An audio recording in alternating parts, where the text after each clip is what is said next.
Hey everyone, welcome back. Today, we're diving into line simulation mode in Siemens process simulation. If you've ever wanted to simulate an endless flow of parts moving along a conveyor to see exactly how your system reacts, this is the mode you need. We'll be focusing on how to analyze the communication signals between robots and peripheral equipment like conveyors and grippers. Now, let's get our hands dirty and configure the conveyor. Our main goal here is to make the conveyor move the parts correctly and fully understand how signals behave in this environment. To do this, let's toggle online simulation mode and open up the simulation panel. To prevent any confusion, we will start fresh. Let's clear out and delete all the existing default signals.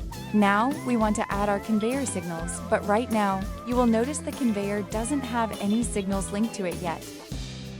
To fix this, we select our conveyor and generate what Siemens calls a logic box LB. Think of a logic box as the built-in brain of the equipment. It automatically establishes the baseline concepts of how the conveyor behaves, such as its primary travel direction. Even though the operational concept is set, the physical signals themselves aren't active yet. We need to go right under the concept menu and click on Create, Edit Conveyor Signal.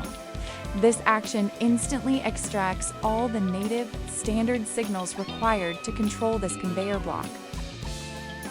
Standard mode, it has a major limitation, and it cannot dynamically generate an endless, continuous stream of parts down the assembly line like line simulation mode can, and that is exactly why we are stepping things up today. However, I need to give you a quick heads up. Brace yourselves, because setting up a true line simulation is significantly more complex than what we've done so far. But don't worry, once you master this, you'll be able to unlock the full automation potential of your layouts. Now, let's open it up, import the newly generated signals, and do a quick manual override to test it out. We will force the start signal to true and dial in a baseline speed parameter of 150.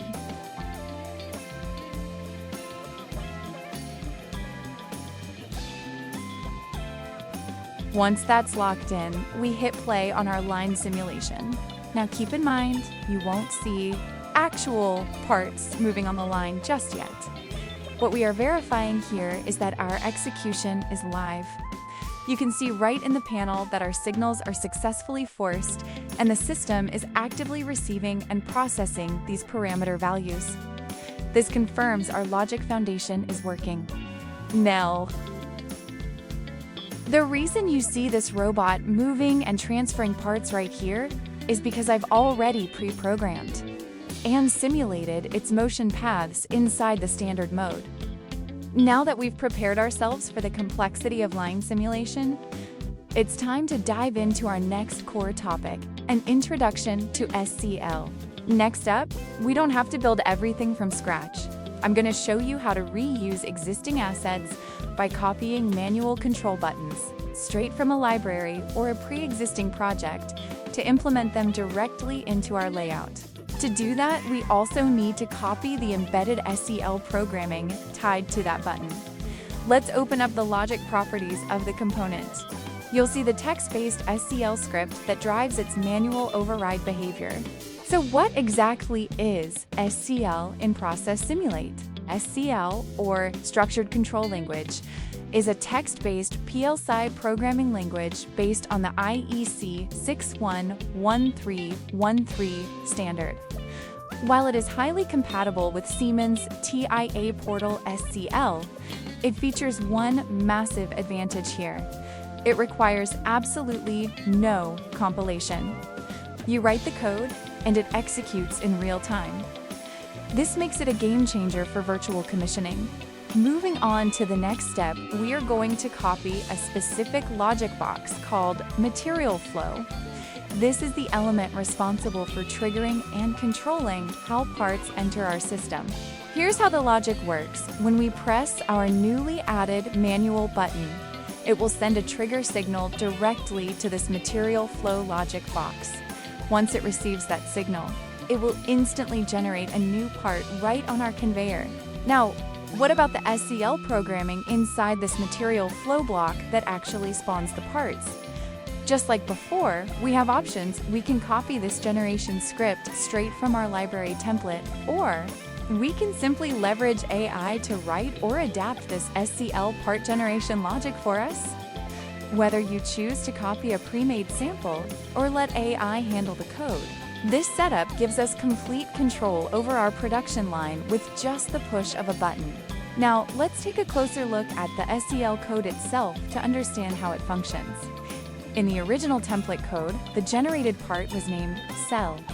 To help demonstrate how this code processes data, I'm going to change the target file name to mcell. Inside the script, we need to locate the file name parameter value and update it to mcell. However, this is where we run into a specific quirk within Siemens Process Simulate. When you are in line simulation mode, the software will not display the part appearance, meaning the physical 3D model of the part won't show up visually on the conveyor during the initial setup. To work around this, we have to cycle between modes. Crucial tip here: always make sure to save your progress first. Once saved, we will switch our environment back from line simulation mode over to standard mode.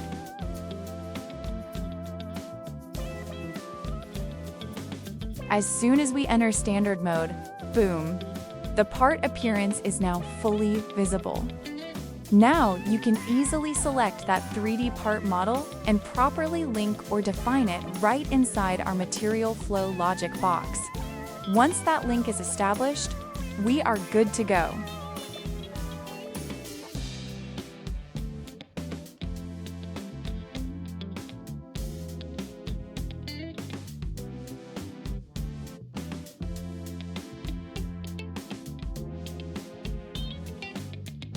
Now that we've successfully linked our part appearance, let's switch our environment right back into line simulation mode so we can run our definitive functional test.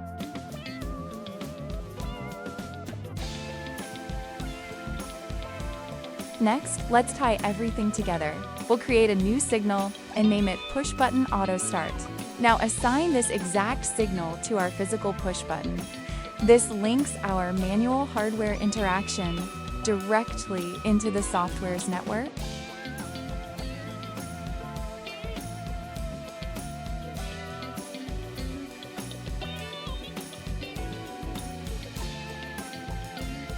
From there, we route this button signal straight into our material flow logic box.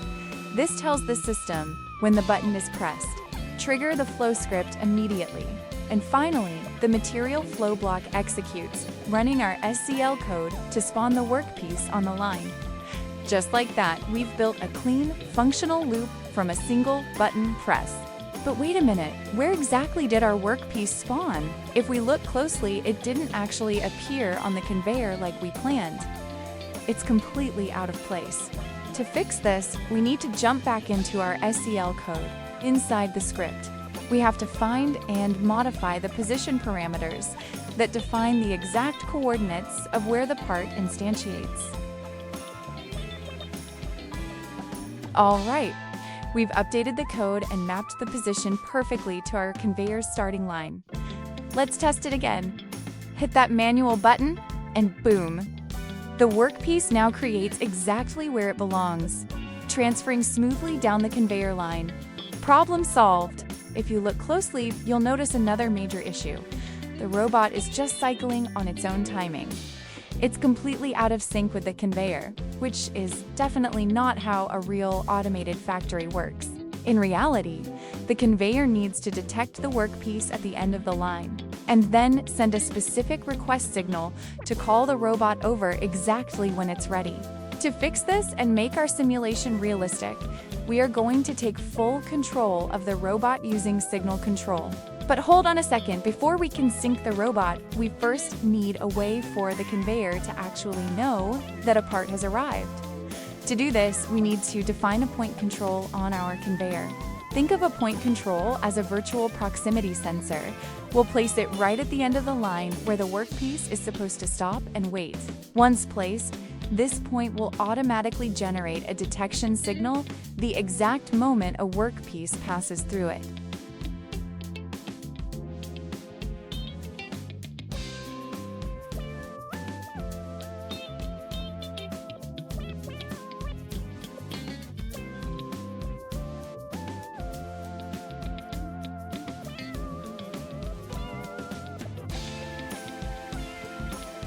Now our conveyor has eyes.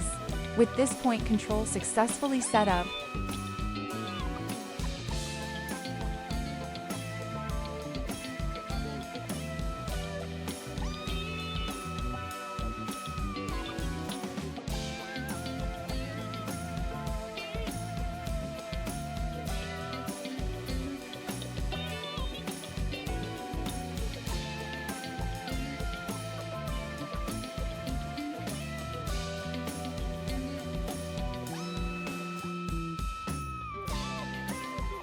now let's make this a truly automated production line.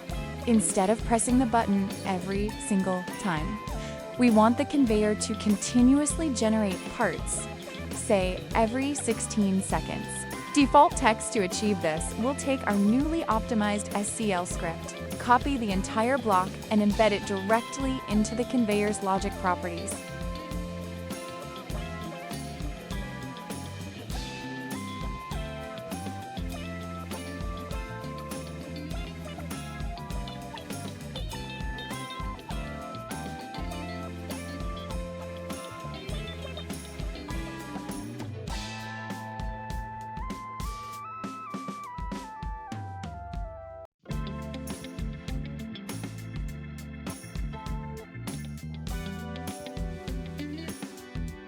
Next, we need a master switch. We'll take the signal from our auto push button and link it directly to this conveyor routing logic.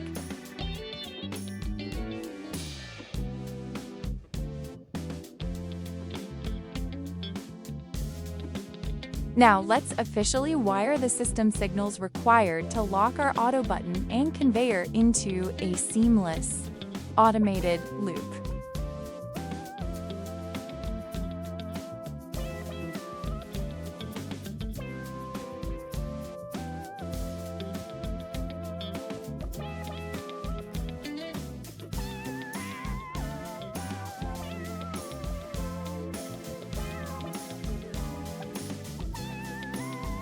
Let's test the automation sequence.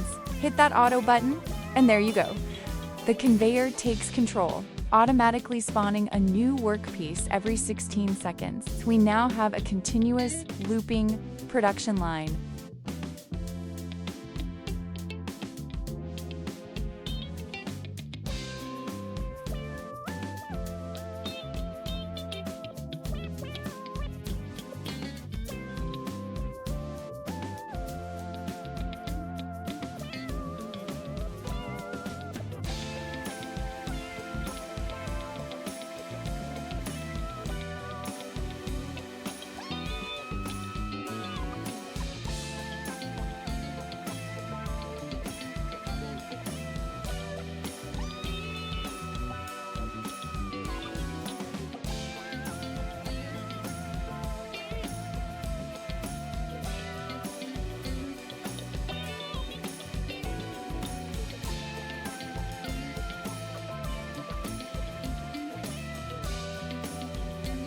Next, we need to upgrade how our robot handles parts.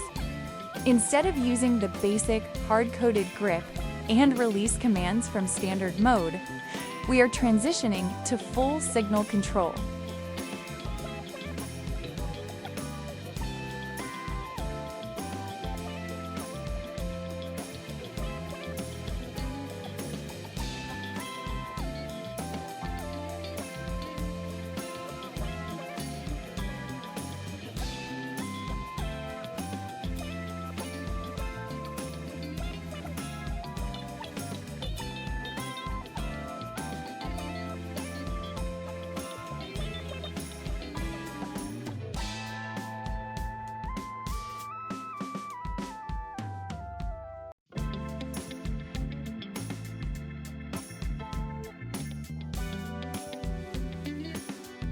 To make this work, our gripper requires its own dedicated logic block.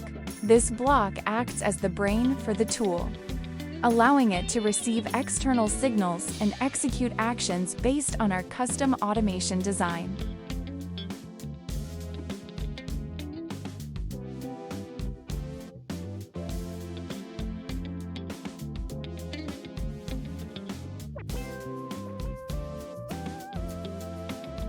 Now let's bring our robot to life. To handle advanced signaling, we need to create a dedicated robot controller for our machine.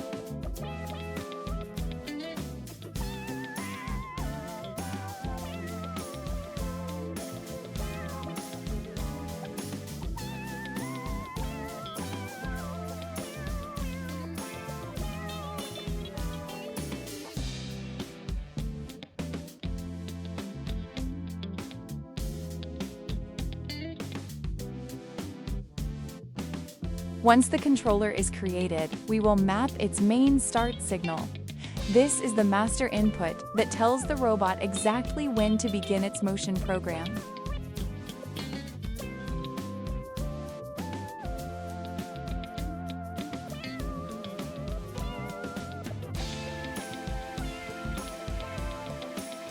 We need to create both inputs and outputs for the robot.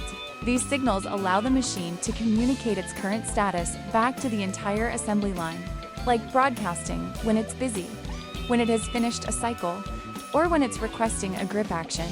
Once these robot signals are defined, they act as the digital handshakes between our robot's internal path program and the rest of our factory infrastructure. Inside the Program Manager, we'll name this sequence Program 1. This bundles all our taught waypoints and speeds into a single, clean file.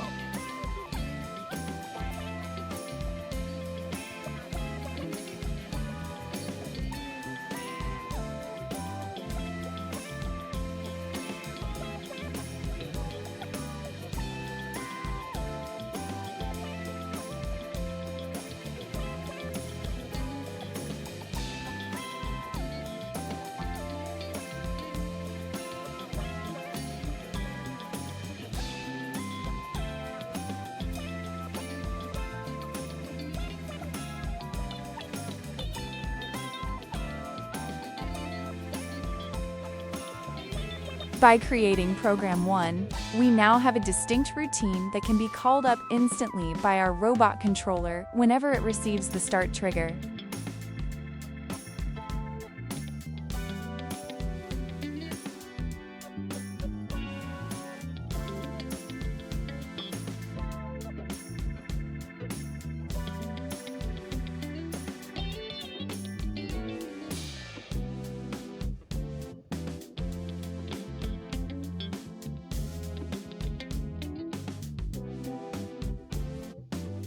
Let's give it a quick test run. As you can see, the robot references Program 1 and executes the entire cycle perfectly. Now, we're ready to lock this program into our master automated sequence.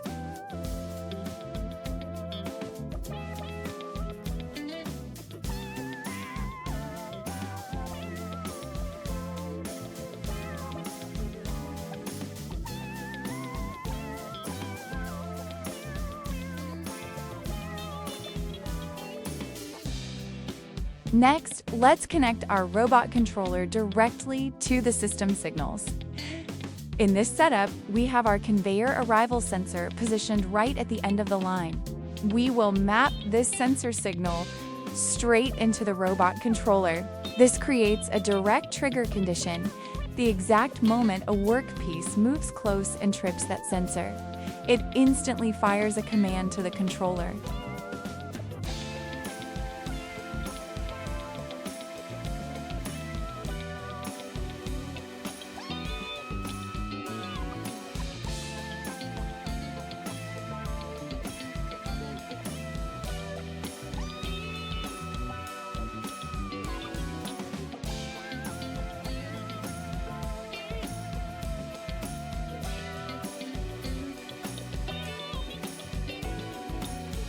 Once the controller catches that trigger, it will automatically command the robot to start its program and execute the pick-and-place routine.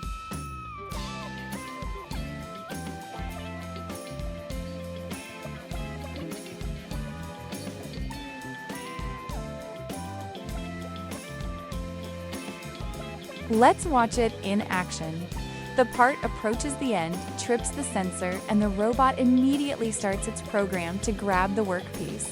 Total automation in real time.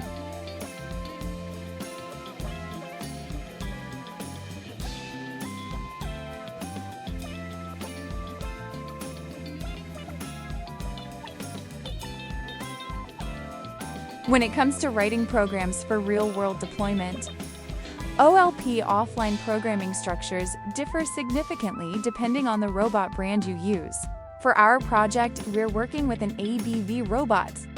By explicitly switching our virtual controller to the correct matching ABB profile, we unlock the full capabilities of the software. Matching the exact controller model ensures that our simulation layout, timing, and logical syntax are most accurate to the physical factory floor.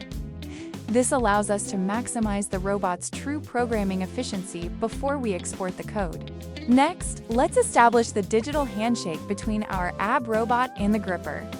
We'll wire the robot's output signal to command the tool to grip the part. Crucially, once the gripper successfully secures the part, it sends a grip done feedback signal back to the robot. This tells the controller it's safe to lift and move.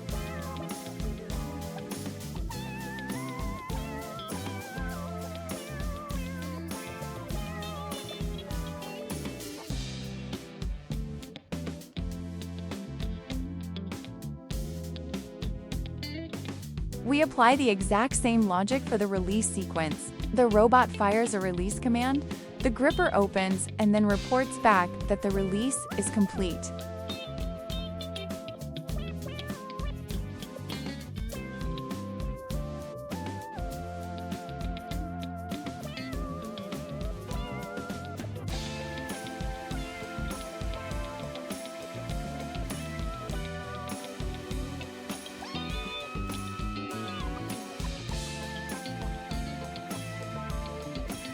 Now let's program these actions directly onto our robot's path points. At the exact coordinate where the pick happens, we'll inject a command to fire our grip signal to the gripper. Immediately after, we add a wait instruction.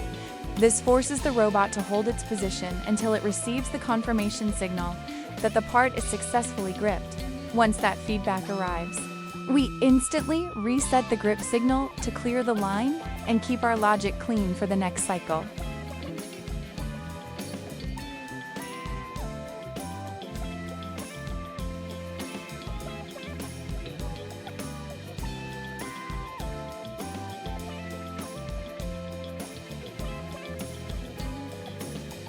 We follow the exact same rhythm for the release sequence. Fire the release signal, wait for the confirmation that the part is freed, and then reset the signal.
With these point-specific logic triggers set up, our automation sequence is fully optimized and ready for flawless execution.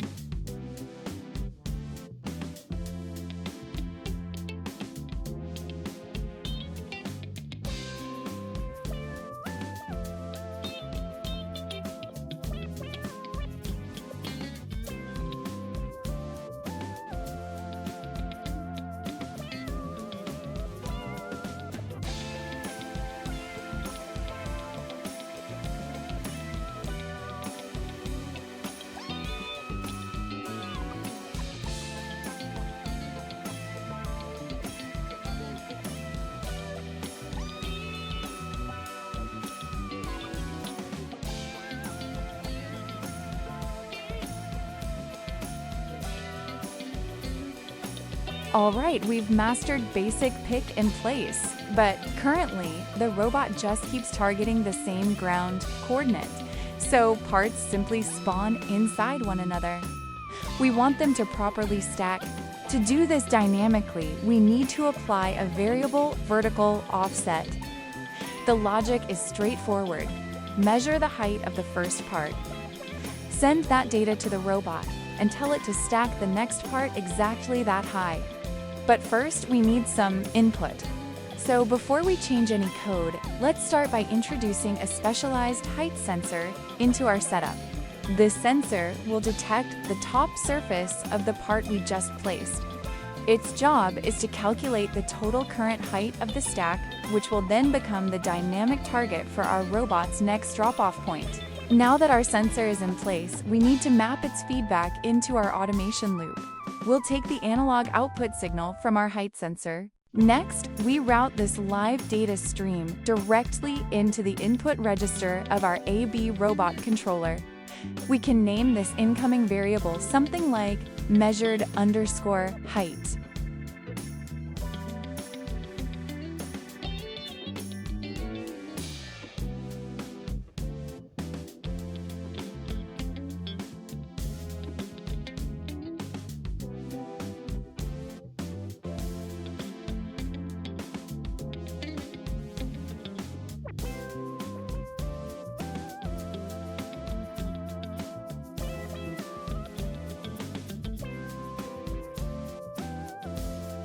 To make our sensors smart, we aren't writing code from scratch.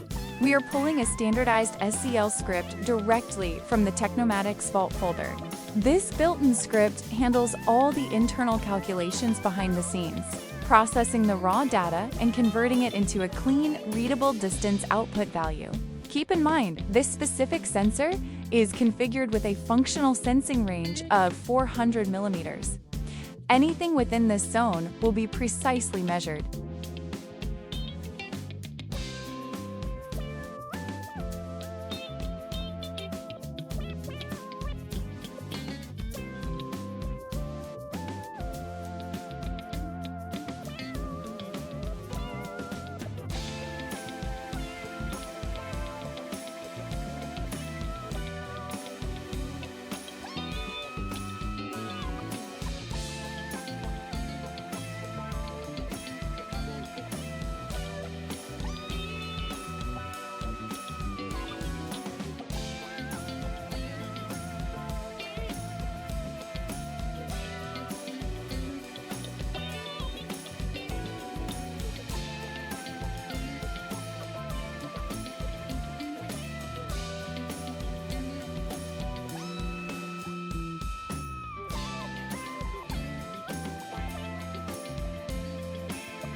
Now let's jump into our LELP code to set up the actual execution. We'll navigate to the specific waypoint right before the robot drops the part, and inject a command to trigger our height sensor. At this exact point, the robot will fire a pulse to start the measurement. Right after that, we'll establish our conditional logic using standard ABB syntax. We'll program an if condition to validate the data. If the measured distance is within our 400 millimeter sensing window, apply the vertical offset and proceed. Otherwise, the robot will hold and wait for safety.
Now, pay close attention to the data here.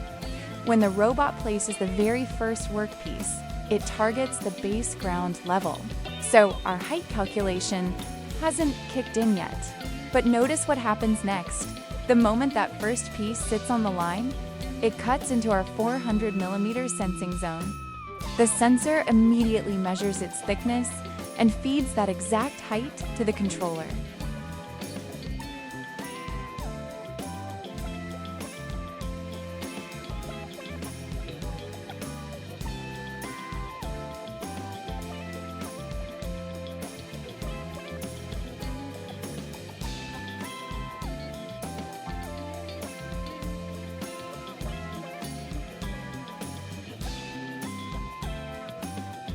Now that the robot is receiving live data from the second piece onward, we need to apply that value to mathematically shift our target drop-off point. Inside our OLP program, we'll use a dynamic offset function. We take our original base position and offset the vertical z-axis, making it directly proportional to the variable height received from the sensor.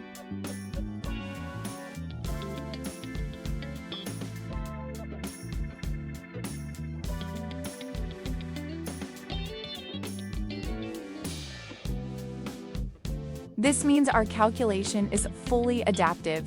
The robot automatically shifts its drop point higher by that exact amount.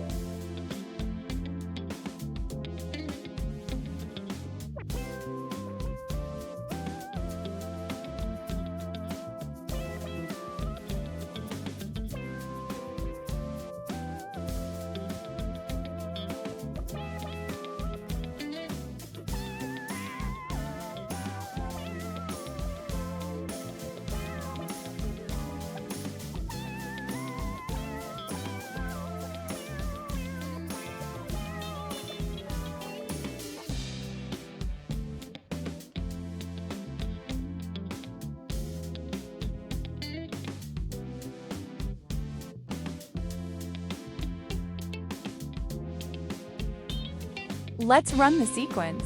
Thanks to this variable offset logic, the robot precisely alters its landing height for every consecutive part, executing a flawless, real-time stacking matrix.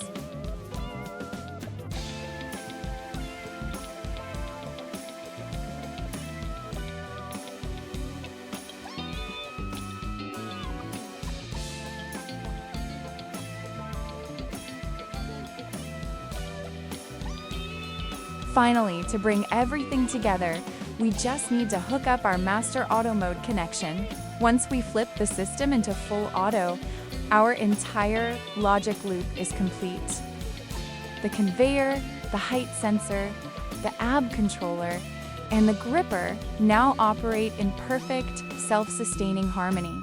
With our automated stacking line fully validated in the simulation, we are ready for physical deployment. Thanks for watching, and I'll see you in the next virtual commissioning breakdown.